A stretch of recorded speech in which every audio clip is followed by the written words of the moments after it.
పౌలు Greek దేశంలోని Athens పట్టణానికి వచ్చినప్పుడు ఆ పట్టణం అంతా కూడా విగ్రహముతో నిండి ఉంట చూసి పౌలు యొక్క ఆత్మ పరితాపం పట్టలేకపోయాను.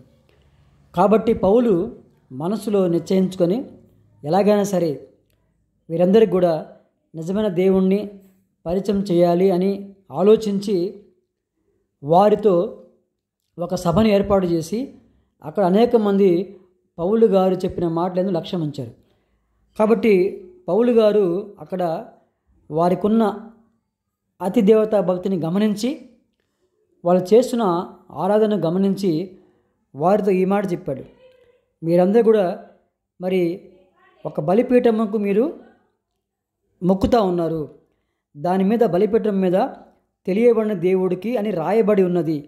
కాబట్టి మీరు తెలియక దేన్ని ఆరాధిస్తూ ఉన్నారు అని చెప్పేసి వాళ్ళ మనసులో ఒక ఆలోచన కలిగించాడు. కాబట్టి వాళ్ళందరూ కూడా నిజమైన దేవుడిని తెలుసుకున్నారు. కాబట్టి మరి పౌలు గారి యొక్క సువార్తను మనం గమనిస్తే నిజంగా అద్భుతంగా దేవుడు అనేక మంది హృదయాల్లో తన వాక్యాన్ని నాటించాడు అనటంలో సందేహం లేదు.